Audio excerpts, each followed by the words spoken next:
Good morning and welcome back. So today I want to talk about mirror work, programming, and accountability. So this reality is like a game. So everything that you come into contact with in your external world is a mirror reflection. So once you realize that everything happening on the outside is patterns on the inside, then you can start properly doing mirror work. So once you establish your foundation and start digging into your karmic backpack, that's when you can really start to heal from a really pure place. So you can start doing optimal mirror work, and it's going to take accountability, willingness, and the courage to face what's in your unconsciousness. So the funny thing about the dark that everyone's so afraid of is actually it's just your patterning and trauma that's been tucked away, that's been repressed. And there's also something called the golden shadow, which is your powers, your hidden abilities that have been tucked away underneath the dark unconscious. You have to go through the rubble to get to the gold. It's very interesting.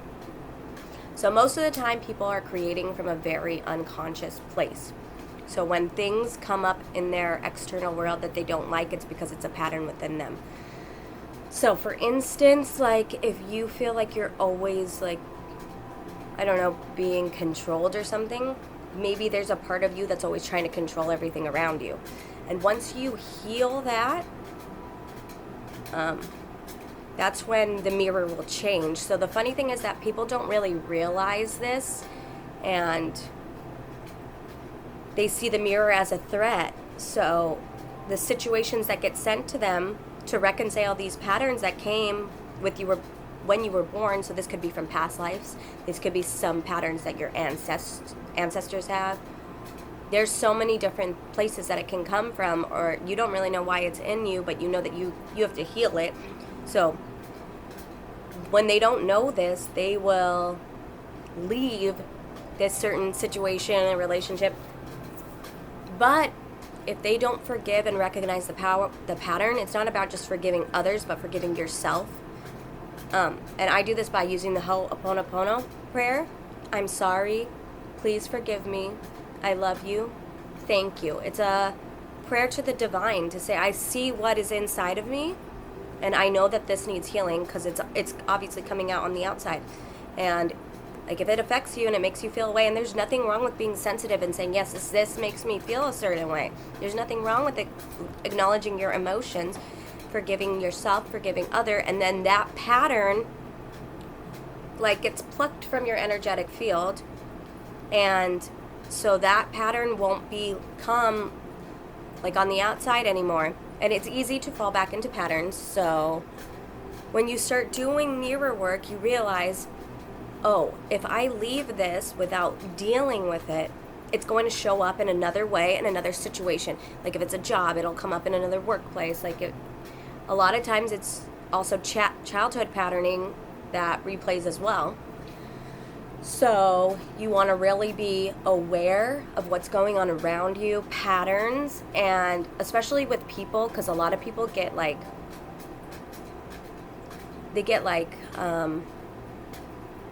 magnetized into somebody who has a similar trauma to theirs, so that both people can learn and heal from it.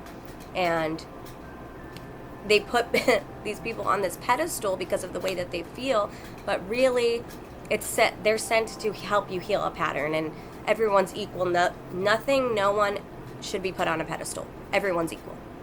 There's no better than, there's no less than. There's just everyone learning their own different lessons, their own different things that they came in and had in their karmic backpack. So maybe, and that's another thing, you'll start to realize in the mirror, okay, this, maybe it's not yours. You have to learn how to use your discernment. When you're doing mirror work, okay, I know that because I see that is a part of me. And you have to be honest and real about it and accountable. Yeah, you got to take responsibility and stop the blame game. There's no one to blame. Everyone's healing and learning lessons on their own. There's nothing to blame anyone for.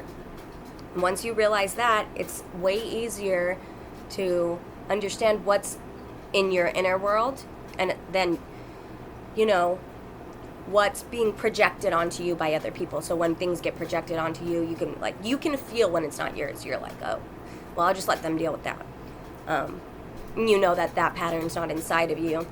You don't really have to even judge people or situations because of the fact that the mirror is always changing, and when you heal, you rise to a new timeline or whatever, and then you don't have that same experience. You're going to have a new experience, and you don't know what it's going to look like, because the more you heal, the more, and especially with your self-worth, when you don't feel worthy about yourself, the outside's going to reflect that to you. But when you feel that you love yourself and you put yourself first and you prioritize yourself, then the universe is going to prioritize you too. All you have to do is ask for help. A lot of people see things as black and white, but there's so much more. It's about like what you believe. For instance, I believe that there is no such thing as lack and that everything will get sent to me when I need it, and I see proof of that all the time. Beliefs play a big role in creation. So that's when I said we're creating from unconsciousness. It's because you haven't gone into your belief system. You haven't tried to dive into the darkness and to pull up what's there, what's here for me, what can I learn from this. This is about learning lessons and then stepping into a reality you want to be in. Let's use intention. What do you intend to experience? Now that you can see that there's all this rubble, start clearing it out, doing your healing. There's a lot of energy work. A lot of people offer it that can start healing. And then you say, okay, well, I feel pretty clear. When you're not doing the dance of your mind and you're actually in your heart and you're being present into the moment, now you can focus on what do I want to create from a conscious place. It doesn't even have to be materialistically. I intend to have a magical day. I intend to have an easy day. I intend to have a fun day. Just intend for everything you do. Like, I intend to enjoy this meal. Use the power of intention. Intention is so powerful. Okay, so let me see what else. So, listening to your intuition's a big one. Trusting your intuition. But sometimes if you're like...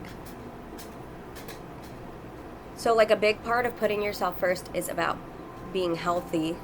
And the more, healthy you are, the more you feel good, the clearer you are, and the clearer you can understand what's happening and know where you're supposed to be being guided to. Because when you're, taking in toxic things all the time, you're going to get cloudy, and you're going to get, I just learned about spleen health. And how, your chi, so your chi and your spleen are, one of the same. So your chi is produced with your spleen, but your spleen is, very finicky, and it needs, certain foods. It doesn't like raw foods, it doesn't like cold foods, it doesn't like salads, unless they're warm, because your spleen has to reheat up the food to process it. And then what happens is that if it's working so much into overtime, then it will mix the negative and the negative things and the good things, and then your digestive tract is off balance and you're not healthy and you feel lack of motivation and low energy. That's a spleen chi deficiency, and becoming healthier will help you become more motivated to do things for yourself and to do things for the life that you want to create, and in turn to help others and be of service if that's the path you choose to take. So it's really important to stay healthy, to move your body, yoga, just even if nature walks, being out in nature, because then you can really feel spirit and really tune in. And your connection to spirit is big, because it's going to help you really see things from a different perspective, and everything really can be shifted to a different perspective to look a new way, a better way. Overthinking is also a sign of spleen chi deficiency. So health is super important. Taking accountability, not blaming. I'm not a victim. I'm not stuck in lack, because you have full power to step into your accountability. I'm accountable for this, and I'm going to heal this. There's no reason why you don't have to. Nobody did anything to you. That's an unconscious pattern you have within you that needs to be healed. That's all. Well, I think that's all for today, and I'll see you in the next one.